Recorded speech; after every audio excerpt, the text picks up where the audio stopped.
Assalamualaikum warahmatullahi wabarakatuh. Alhamdulillah wassalatu wassalamu ala Rasulillah.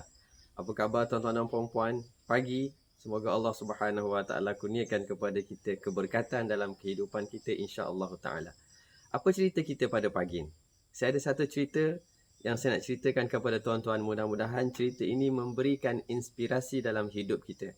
Mudah-mudahan cerita ini dapat mendatangkan impak yang maksimal kita terhadap Al-Quran insya-Allah taala. Tuan-tuan dan puan-puan yang dirahmati Allah Subhanahu wa taala. Pada awal permulaan Islam, baginda Nabi SAW mengadakan perjumpaan dengan mereka yang ingin memeluk Islam di rumah Al-Arqam bin Abil Arqam.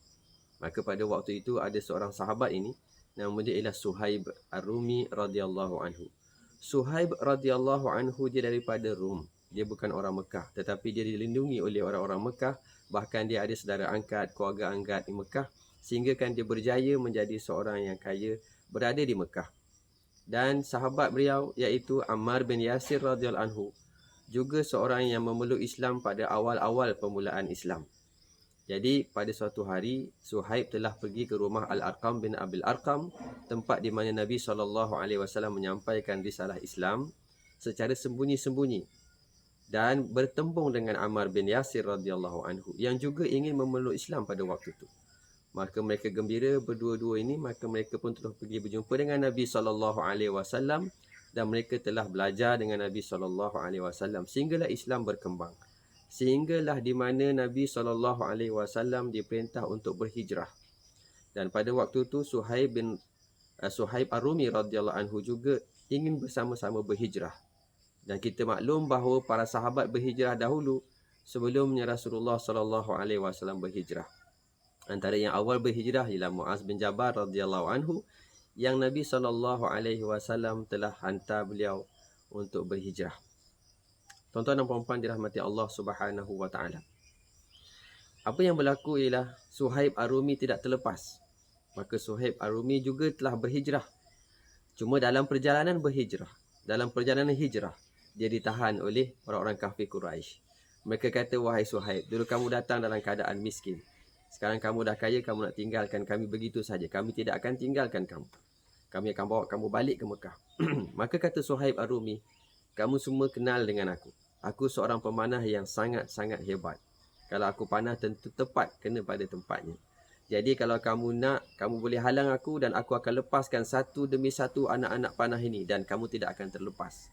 Kalau habis sekalipun anak panah ini, dengan pedang aku akan menghadapi kamu. Sehingga habis tenaga aku, kamu boleh buat apa yang kamu suka. Mendengar dengan ketegasan Suhaib Ar-Rumi ini, mereka jadi takut. Lalu Suhaib Ar-Rumi pun mengatakan kepada mereka, nak tak supaya kamu lepaskan aku dengan ditebus, iaitu aku ada harta yang aku tinggalkan dan aku simpan di satu tempat.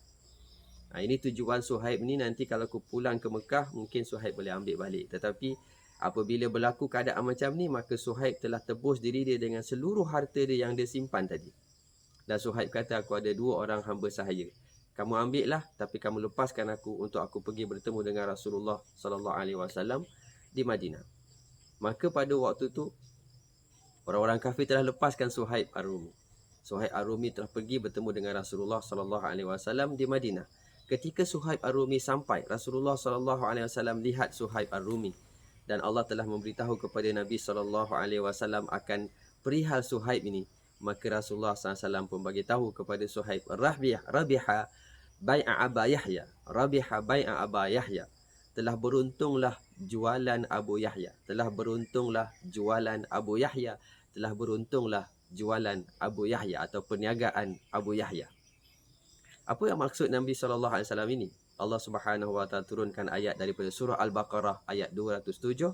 Surah Al-Baqarah ayat 207 di mana Allah Subhanahu wa taala menyebut, wa minan nasi may yashri nafsahu ibtigha'a mardatillah wallahu raufum bil ibad. Dan di kalangan manusia ada orang yang telah menjual dirinya untuk mendapatkan keredaan Allah Subhanahu wa taala. Dan wa minan nasi may yashri nafsahu ibtigha'a mardatillah. Dia telah membeli, maksud di sini. Dia telah menjual, maksudnya dia telah berjual beli dan dia telah membeli diri dia. memerdekakan, membebaskan diri dia. Dia telah membeli diri dia untuk mendapatkan mardatillah, keredaan Allah Subhanahu wa taala, dan Allah Subhanahu wa taala amat belas kasihan terhadap hamba-hambanya. Tuan-tuan dan puan-puan dirahmati Allah.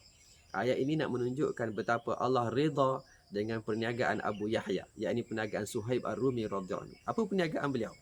Beliau telah korbankan seluruh harta beliau. Beliau telah korbankan apa yang ada pada beliau semata-mata untuk mendapatkan mardatillah, untuk mendapatkan keredaan Allah Subhanahu wa taala. Baik ibrah ataupun pengajaran yang kita boleh ambil daripada kisah ini ialah berapakah nilaian, berapakah harga, berapakah value yang sanggup kita korbankan untuk mendapatkan keredaan Allah Subhanahu wa taala. Saya bagi contoh tuan-tuan dan puan-puan. Dalam bab kita mempelajari ilmu-ilmu Allah, mempelajari Al-Quran sebagai contohnya. Berapa banyak kita sanggup korbankan? Berapa banyak kita sanggup keluarkan daripada harta kita semata-mata untuk mendapat keredaan Allah? Kalau Suhaib Ar-Rumi radhiyallahu anhu sanggup habiskan semua harta dia untuk lepaskan diri dia sehingga dia mendapat keredaan Allah dengan berhijrah dan bertemu dengan Rasulullah sallallahu alaihi wasallam. Kita tak perlu sampai berhabis-habisan sebegitu.